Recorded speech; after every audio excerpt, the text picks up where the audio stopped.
Our last speaker for the evening, before we open it up for discussion, is Steve Churchill. I got it right this time.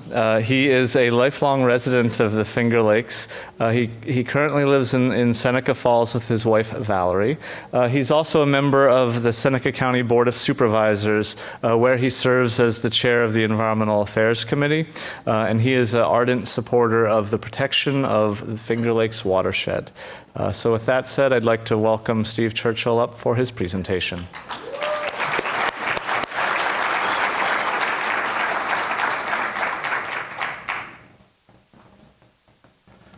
Good evening.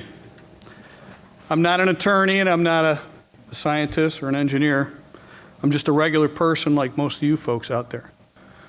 And I'm honored to speak here tonight, and I'd like to thank, first of all, Ken Cameron and his crew for putting this together.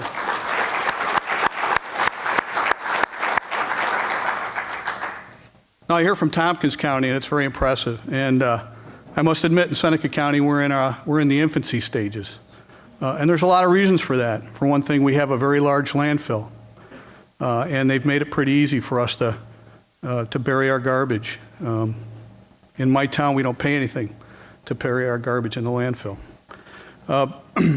So my story tonight is more about some of those hurdles related to that landfill.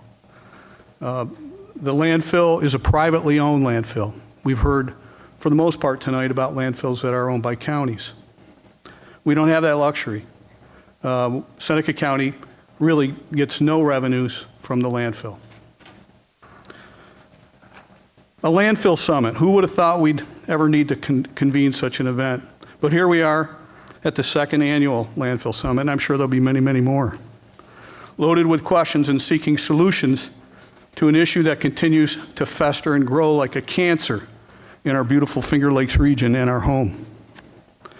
Issues and obstacles surrounding waste management and generation of the waste are many and complex, entangled in politics, regulation, driven by free market, and coupled with the attitude out of sight, out of mind, all powerful forces that have produced the current state. And it's what brings us all here tonight. But this hall is not filled with folks on the same side of the landfill issue. No, there is a great divide amongst us. To some, landfilling makes perfect economic sense, and when done using state-of-the-art practices, is environmentally sound. On the other side, the process appears to be complete insanity. They would argue that BP Oil used state-of-the-art practices, and Love Canal seemed like a good idea at the time. Both resulted in environmental disasters. Only time will tell which side is right. You know, as Mark brought up, those landfills are going to be here a long time after we're all gone. But one thing is certain, we are all to blame. Styrofoam blister packs, fast food, instructions in 10 languages. We generate waste at an explosive rate with no signs of change on the horizon. We just keep burying it, out of sight, out of mind. After all, we're a throwaway society, and we seem okay with that. But I, like you, have many questions and concerns. So let's talk landfills.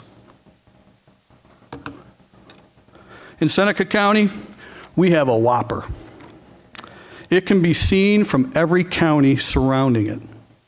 It stands nearly 300 feet, 30 stories above the surrounding landscape. And it is not just a single pile of waste, but more a mountain range of trash. But it wasn't always that way. Just over 30 years ago, in the early 80s, it was a single mound, and it was less than half the height.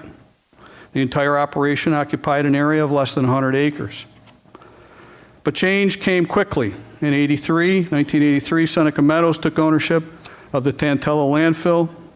Seneca Meadows was then purchased by IESI out of Fort Worth, Texas in 2003, and in 2005, IESI was gobbled up by a Canadian company, Progressive Waste Solutions, one of the largest waste management companies in North America. While the company was growing, so was the landfill's footprint. Expansion occurred on the ground, in the air, and over the roads. In 1989, the DEC permitted a 40-foot vertical expansion and another 127-foot expansion 2 years later. In 2007, the DEC in the town of Seneca Falls permitted 178-acre expansion. Today, the dump proper is 400 acres. The landfill campus is 2,600 acres, and it extends on both sides of Route 414. And there are nearly 1,000 additional acres owned by the operation throughout the county. During this growth spurt, volumes grew from 3,500 to 6,000 tons per day. That's 12 million pounds of municipal and industrial waste every day. Now let's ponder that number for a moment.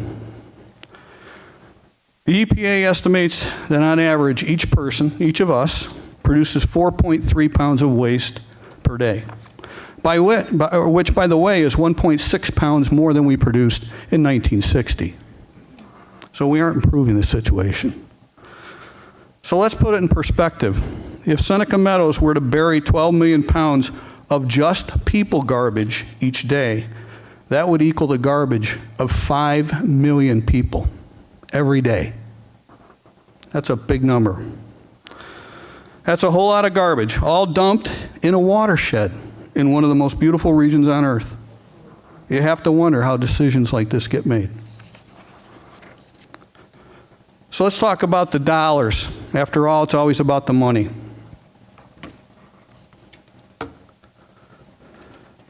I don't know exactly how much Seneca Meadows rakes in each year. It's a private company. But I have a sense of how much it spends to stay in the good graces of its host and surrounding communities. The town of Seneca Falls, my hometown, receives $2.8 million a year from Seneca Meadows in the form of a host benefit agreement. A host benefit agreement, you ask? Well, simply, it's a contract between a host community and a company. The community agrees to permit a company's operation, or at least not oppose it, in exchange for money. But is a host benefit agreement a blessing or a curse? I'll let you decide. Consider these points and questions. The $2.8 million Seneca Falls receives each year is 57% of the town's general fund, and it's 25% of the total budget. So you have to ask, how can a municipality be expected to wean itself off such an infusion of cash? How can a municipality maintain an objective view of its relationship with a company that is contributing such a large amount of money to the public coffers? Why aren't host benefit agreements in place with other companies? I know of no others. We know the landfills benefit. They just keep dumping. The town's benefit, however, is short-lived, for the influx of money will end, but the impact of the dump will last forever. Some argue, and Seneca Meadows reminds us often, I brought some flyers, we receive them about every other week in the town of Seneca Falls, or at least once a month, reminding us what a good neighbor they are by doling out many thousands of dollars to the community organizations. But aren't these handouts just smaller host benefit agreements? Is it truly given in good faith, or a measure to get us to look the other way while our community, our county, and our Finger Lakes are filled with garbage? And where does that money come from? Well, there's tipping fees, but consider this. The Seneca County IDA gives a large sales tax exemption to the landfill. And when the IDA grants a sales tax exemption to a company, you and I, other folks in our county, have to make up that difference. Simply put, if the tax revenue doesn't come from the landfill, then it comes from other county taxpayers. These exemptions put a lot of cash in the landfill's pocket. Cash the landfill can give back to us in the form of donations. In other words, Seneca County taxpayers subsidize their donations.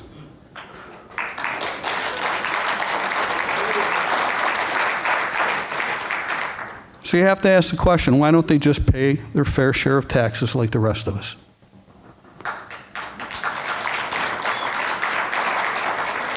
And what about property tax? Seneca Meadows, that 2,600-acre campus, has long been assessed for $470,000. In 2011, the property was reassessed by the town of Seneca Falls to just over $11 million. Seems to me a parcel of 2,600 acres with loads of infrastructure should be assessed for more than $470,000. What do you think? And how does our good neighbor feel? And how does our good neighbor feel about that new assessment? Well, it has been tied up in court for 3 years, and all efforts to settle the matter have failed. So what about the future? Should the dump be allowed to expand? Are the watershed, environment, and our future truly safe? What are Seneca Meadows' long-range plans? Why are they so reluctant to share their big picture with us? After all, aren't they good neighbors? The reality is they aren't neighbors at all.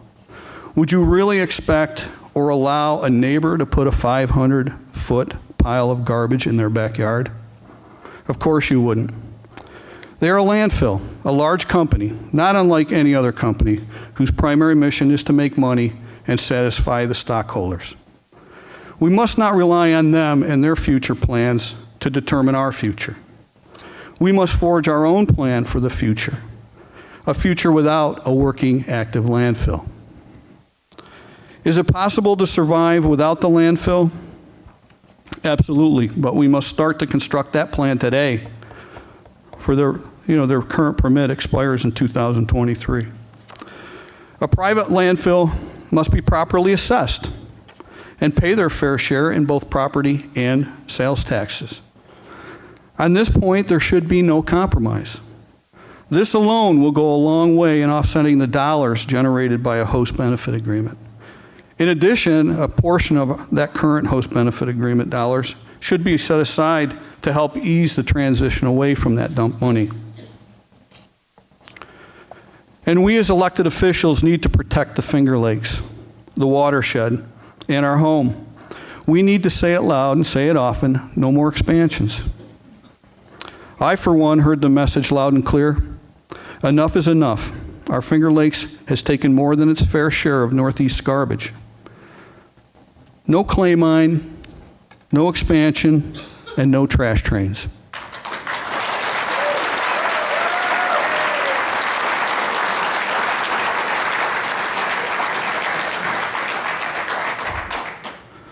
When businesses learn that we are getting out of the garbage business in 2023, they will come.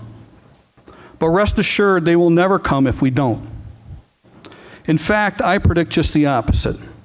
Allow the landfills to expand, and our next door neighbors will begin to leave.